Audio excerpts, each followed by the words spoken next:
Enzo Recto, kalaban ang katiwalian at kasinungalingan, kakampi sa katotohanan at kabutihan. Yatay? Hindi po. Is anybody knows the official office address of Yatay Industrial? Yes, Vice Chair. Former Vice Mayor. The address is San Lorenzo, pero ang sabi po ni former barangay captain, wala pong Yatay building sa San Lorenzo or offices. Wala. Wala pong office sa Barangay San Lorenzo ang Yatay Industry. How do you know this Yatay? You were involved in the sale. Opo. Paano ka na-contact ng taga-Yatay? Bali po kami po yung nag-ahente doon sa lupa. Sino yung kausap mo? Si Mayor po, Mayor Tumang. Mayor Tumang. So Mayor Tumang is involved with the Yatay Industrial Park. Opo. Have you talked, do you know Eddie Tayang? Yes po. You have met him? Isan lang po. When? 2016 po. During the sale? Ilan na po. Opo. During the sale? During the sale of the property? Ay, iba po yung sa kanya. Paano mo siya nakakausap nung time na yon? Meron po kami nabenta lupa sa kanya sa barangay namin, San Lorenzo. Hindi Yatay. Pati po yung Yatay. Hindi nga, tinatanong iwalay nga po kita. sila. Iwalay po. And then tinatanong ko nga sa iyo is, yung pag-met mo kay Eddie Tayang in relation to the property. Tama? Bali, sa kanya po namin binenta yung lupa na... Kaya nga bininta niyo sa kanya. So, Opo. nakausap mo siya. Opo. That was the first and the last. Minsan lang po, noong 2016. Yun lang, 2016. Opo. Now, during that sale of the land and talking to Eddie Tayang, sino yung kasama ni Eddie Tayang? Nung kausap mo siya? Siya lang po. Siya lang? Opo. Kayong dalawa lang? Opo. Etong si Kiros, Ay, hindi po kilala. hindi mo kilala? Opo. During the time, but you know, it is Mayor Tumang that facilitated also this purchase of land. Sinabi mo na kanina Opo, bali... Bali ano? Paano yun? Wag ka magsinungaling. Opo. Anong involvement ni Mayor Tumang dito? Wala po alam na involvement sa kanila. Yung dalawa ni ano. Sandali. On record, sinabi mo kanina na yung transaction is being made by you, Mayor Tumang, and Eddie Tayang. But once lang kayo nagkita ni Eddie Tayang. Nag-ano po kasi, diretso po kasi ako sa kanya Sorry? Diretso ka? Opo, direkta po ako sa kanya. Facilitated na magdiretso ka doon. Iba po yung kay Yatay. Hindi nga, sinasabi ko nga yung kay Eddie Tayang, sino nag-facilitate siya na makausap mo siya? Nag-facilitate po sa... Para makausap mo. Si Roy po, Roy Gomez. Roy Gomez. Opo. Are you familiar that Roy Gomez is the party man? Opo. Party man of Mayor Tumang. Opo. Okay. Now, yung sa Yatay, sinong nag-facilitate nun? Si Roy Gomez din po. Roy Gomez. So, do you know that it is also Mayor Teddy Tumang? Opo. You confirm it? Opo. Okay, now. Sabi mo, hindi mo alam yung address, pero nasa barangay mo. Wala pong ano ron, office ang Yatay Industry sa barangay namin. The sale. Saan yung opisina? Ang office po niya kay Mayor sa bahay niya, sa Morning Sun. Okay, now, again, just for the record. Okay. Sabi mo, kasi hindi ka rin pwedeng magsinungaling Kasi yung properties, under Yatay, may address yun. Tama? Hindi po, wala po talagang ano doon. Baka nilagay lang po yung address doon na wala pong office. Kasi po dinadala ko yung mga tao sa bahay ni Mayor Tumang. Kaya nga Sa Morning Kaya nga Sun. gusto ko establish na may opisina. Pero wala talagang, nandun sa record kasi sa assessors kung saan yung Yatay. Tama? Nasa San Lorenzo. Opo, yung nabiling lupa po, San Lorenzo. Okay, now, you're telling this committee na yung mga tao dinadala mo sa opisina ni Mayor Tumang. Sa Opo, bahay opo. mismo? Opo. Ito bang bahay ni Mayor Tumang, ito rin yung opisina ng Morning Sun? Opo. Also, the office of Mayor Tumang, which is the Morning Sun Industries, and Yatay, mag-isa lang. Opo. Sino ngayon nagre-represent doon sa Yatay? Pag dinala mo yung mga tao doon? Si Mayor po, tsaka si Roy Gomez. O, sila rin mismo. Sila rin mismo ang kausap nyo. Opo, opo. Sila rin mismo ang nag-facilitate ng application doon sa reclassification, Vice. Who represented yung reclassification ng properties nitong Yatay? May po silang representation, Kim Koya po. Or as Michael, something, Chinese na alias niya is Michael. Chinese na Michael. Yung parang alias niya po yun. Pero Kim po. Sino nag-sponsor during the time? Sponsored is usually the Chiron Lanyos, si Councilor Manny Manalo. Is Councilor Manalo present? Nasa Cebu po. Yun, siya yung... Yun yung kanina. Okay. Comsec, please take note of that he should be present on the two issues na po. Yung sale nung yung reclassification nung Yatay properties. So now, hindi ko na itatanong pa yung iba. Now, Kapitan, you confirm na that the Yatay is also in the Morning Sun Industries. Opo, opo. Doon po ang opisina mismo ni Mayor Tumang. Opo, opo. And Mayor Tumang facilitated with Roy Gomez the sale of property of the Yatay. Opo, opo. Okay. Now, 34 hectares to. Kinakumpirma mo ba? 34 hectares. Marami po yan eh. Almost 150 to 200 hectares yun eh. Yes, correct. Opo. So, properties ng Yatay. So, 152 now. Assessors. Assessors. Ilan ba talaga? Do you confirm na 152 plus daw eh? 250. Ang dalak mo record po ngayon sa Your Honor, nandun lang, 261 yata. 261. Okay, for the record, it's 261 land which is under Yata yung nasa the pa po. under the ownership of Yatay Industrial Park. 261. Assessors, ano lang, kindly submit to COMSEC, no? All those properties. And ROD, dapat nagsasalubong yung data nyo, ha? Paki-check na rin yung sa inyo. Para confirm lang. Yes, sure. So now, unless members of the committee will ask the former chairman of San Lorenzo, Mexico, Pampanga, Elmer Canda, you want to ask? Yes, please proceed, Chairman Akop. Chairman, sinabi nyo kanina na walang opisina yung Yatay Industrial Park sa dapat na kinaroroonan niya. Opo, wala po sa Barangay San Lorenzo. Yes. Ang nandun, yung Yung lupa po. na binili nila. Opo. Tapos, ang nandun din sa lugar na yon sa San Lorenzo, Mexico, bahay ni Mayor Tumang. Doon po ang transaksyon. Hindi nga, nandun yung bahay ni Mayor Tumang. San Lorenzo, wala po. Wala. Opo. Pero yung Morning Sun Industries, nasaan po yun? San Antonio po. Katabi po namin barangay. Sa San Antonio. Opo, opo. Okay. So, kung doon nagkakaroon ng transaction, yung Yatay Industrial Park, sa bahay mismo ng former Mayor Tumang, ano po ang masasabi nyo?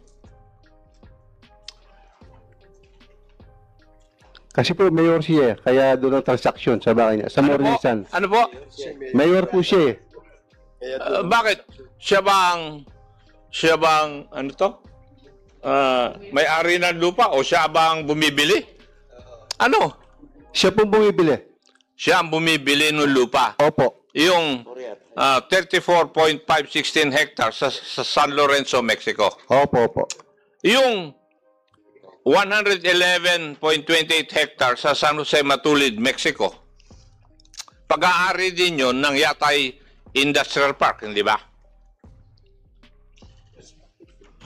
Yes po, Your Honor. Yes.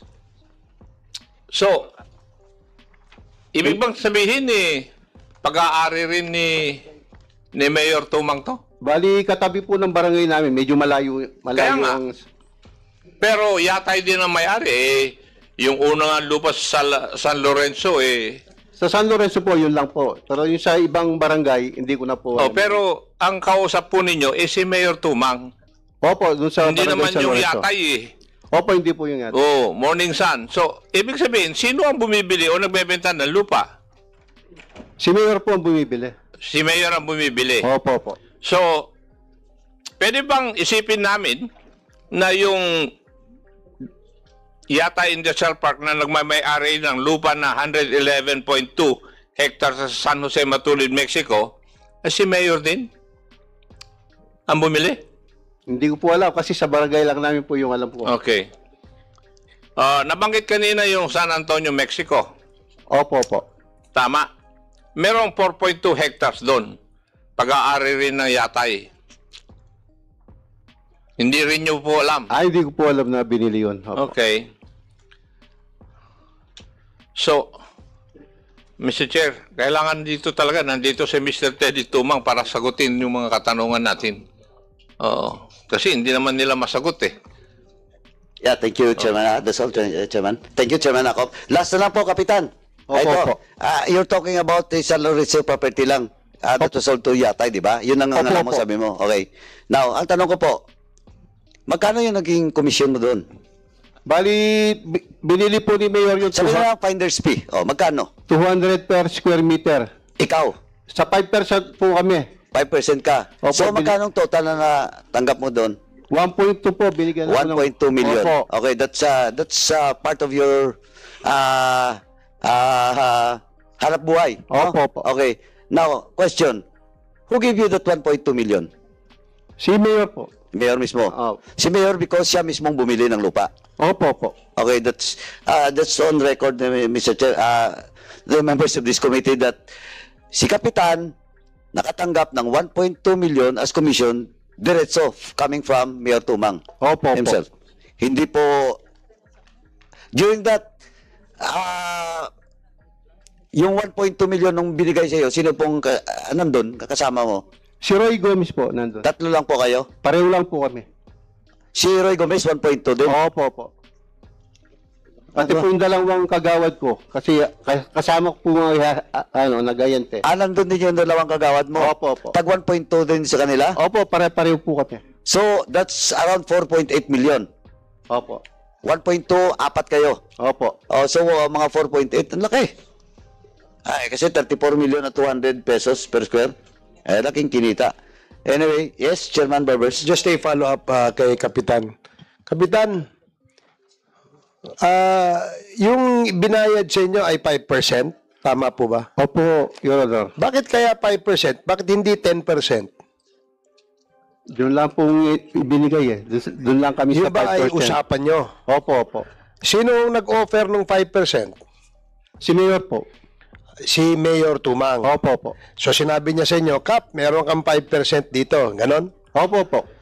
Okay. Yung bang transaksyon na yon, nung panahon na yon, ikaw ay incumbent na kapitan? Kapitan po ako nun. Hindi mo ba alam na meron kang pagkakasala dyan sa ginawa mong transaksyon na yan? Wala po. Hindi mo alam? Di po. Hindi mo alam na merong issue ng graft and corruption dyan sa ginawa mong yan? Wala po. Wala naman po akong pinirmahan na ano.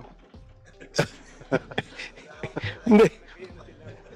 Basta sinali lang po. Okay. Sige, ibang usapan na lang yung tungkol dyan. Pero tanongin ko lang. Hindi ko makapigilan eh.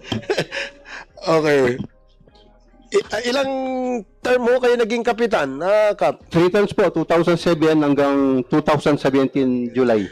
Bago po kayo naging kapitan, ano po ang inyong profession? Ano ho ang inyong ginagawa? Wala po, dati po akong trabahador sa Angeles City. Sa munisipyo? Opo. Ngayon po sa hospital ako. Anong trabaho nyo, Kap? Dati ho, anong trabaho nyo? Sa furniture po sa Angeles City. Sa Angeles? Opo. So, private po yun? Opo, private po. Okay. Yan ba yung Betis? Yung Calpan Manufacturing. Ngayon, yung 5% na yun ay in-offer sa'yo kay Kagawad at saka kay Roy Gomez. Opo, opo. Nung natapos po yung transaksyon, paano inabot sa inyo Saan at paano ho inabot sa inyo yung inyong komisyon? Binigay po sa office sa Morning Sun. Kayo pinatawag. Opo. Tapos inabot sa inyo ang cash. Opo. Ano pong pagkakasabi ng pagkaabot sa inyo? Yun po, yung commission namin, so, bigay ko na. Wala ho ba nagreklamo sa inyo na, Mayor, bakit ito lang ho ang komisyon? Wala po eh. Ikaw, Kap, hindi ka nagreklamo. Bakit pare-parehas kami ni Kagawad? Kapitan ako. Hindi ka nagreklamo. Hindi na po. Hindi. Gusto ko lang malaman kasi gusto ko lang matanong talaga si Kapitan tungkol dyan bukod dyan sa property na yan lang ba yung una at huling transaksyon? Opo, wala na ibang naging transaksyon? wala na po. So sa pagkakaalam mo na kung saan na involved ka, yung lupang binili ni Yatay sa barangay mo, meron kang komisyon. Opo.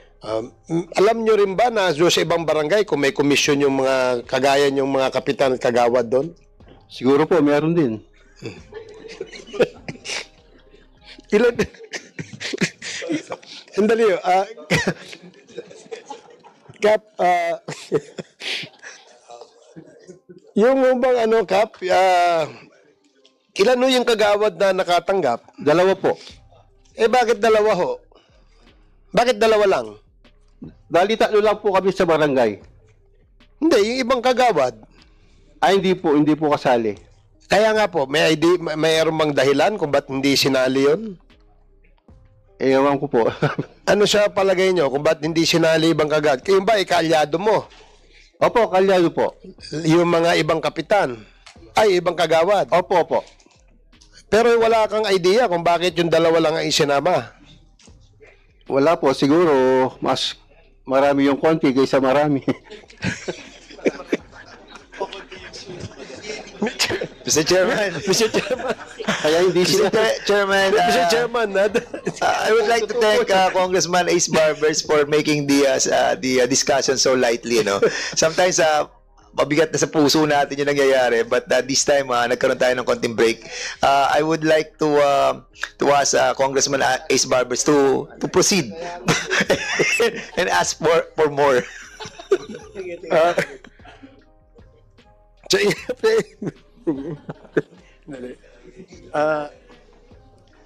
So, siguro, Kap, yung inyong komisyon, hindi ba dapat siguro mas malaki sa inyo dahil kapitan kayo? Hindi na po ako nagreklamo kasi mayor yung ko eh. Ang punto ko lang dito, Baka kung magreklamo po, magagali pa. Kaya hindi na po. Mr. Chair, kaya hindi ka na nagreklamo. Okay, sige, salamat po. That's all, Mr. Chair.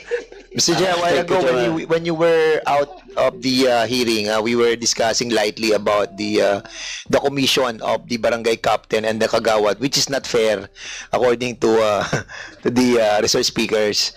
But well, that's the reason why we need to ask the presence of Mayor Ted Tumang. I think the another 5% was pocketed by the mayor.